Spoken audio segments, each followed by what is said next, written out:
Zimmerman.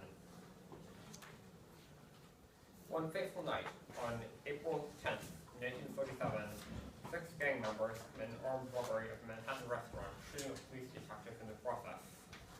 One of them, while being interrogated by the police, falsely accused the youth of supplying weapons to the gang in order to conceal his own involvement.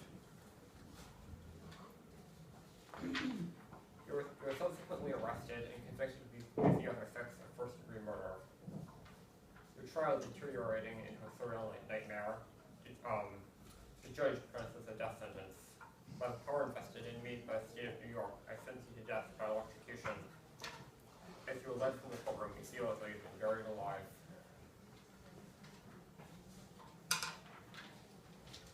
As you pace back and forth in your cell, quote by Arthur Spendling comes to mind. You were kept in a cell, 6 by 8 feet, under constant surveillance, about 40 feet down the corridor from the electric chair. There are 2 ways out of this cell. One is to receive a stay of execution from the governor. The other is to take a 30-foot walk. Unfortunately, Mr. Zimmerman's story is not unique. According to the National Coalition to Abolish the Death Penalty website, there have been 1,300 executions in America since 1976. And 142 prisoners have been released from death row on account of their innocence. So doing the math, you realize that for every 10 people executed, we released 1 person from death row on account of their innocence. And capital punishment is irreversible. So what can you do to help? I sincerely believe that educating the public is our strongest tool. The majority of voters are logical, honest, empathetic people, but capital punishment is not in their field of vision. They either accept it as a force of nature or dismiss it as an insignificant problem in the great scheme of things. There are other issues in the spotlight: gay rights, gun laws, national debt, abortion. But capital punishment is as the elephant in the room. Rarely do we come across these statistics in the course of daily life. For the proof of point, we need more education on the subject. I'm going to list 7 random facts, and you're able to raise your hand if you were already aware of this fact. Did you know that electricity has been known to take 15 minutes to kill its victims?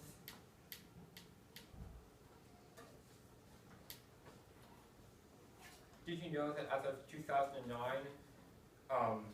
in China, 41,500 organs used in transplants could not be traced to donors?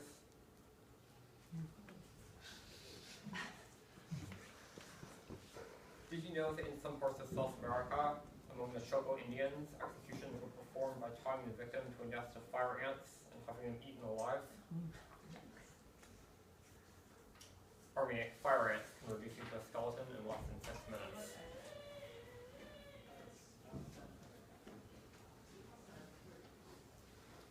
Did you know that there's no correlation between crime and capital punishment in any state? That is, Texas has the most executions, but still has the highest murder rate, so it doesn't deter crime. Did you know that in medieval Germany, people accused of both witchcraft were boiled alive? That is, lowered on feet first on a chain into a vast cauldron of scalding oil.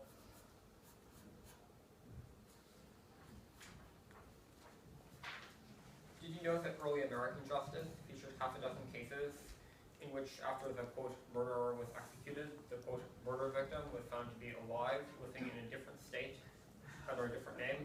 It happened 6 times in the course of early American justice. Did you know that in ancient India, victims were trampled to death by specially trained elephants? Alright, I knew that one.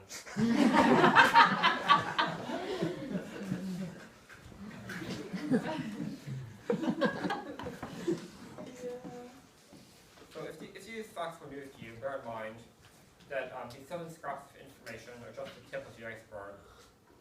The gruesome truth about capital punishment is as old as mankind and as deep as the Gulf of Nastran. But it's not a force of nature. We are by no means the only species which kills its own kind.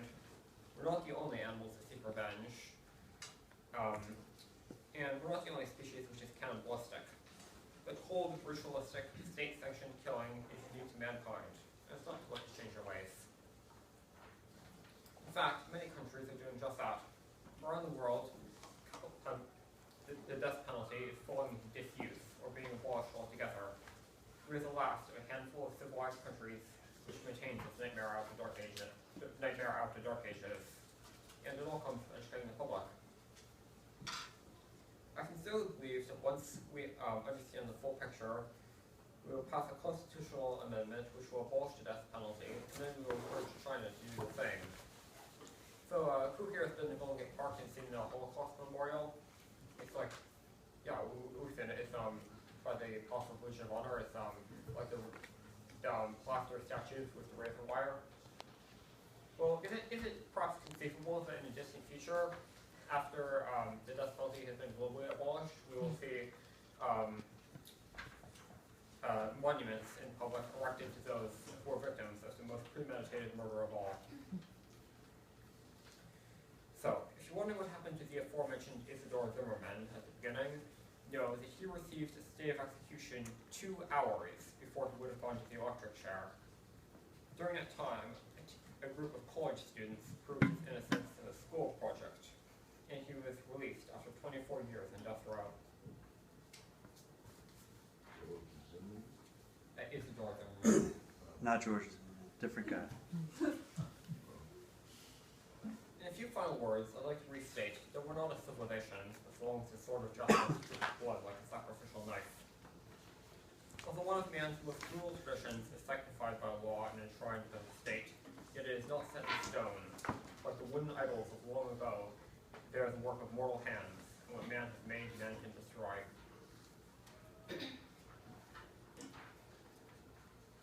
To conclude, I would like to quote Amnesty International. Capital punishment is a symbol of terror, and to that extent, a confession of weakness.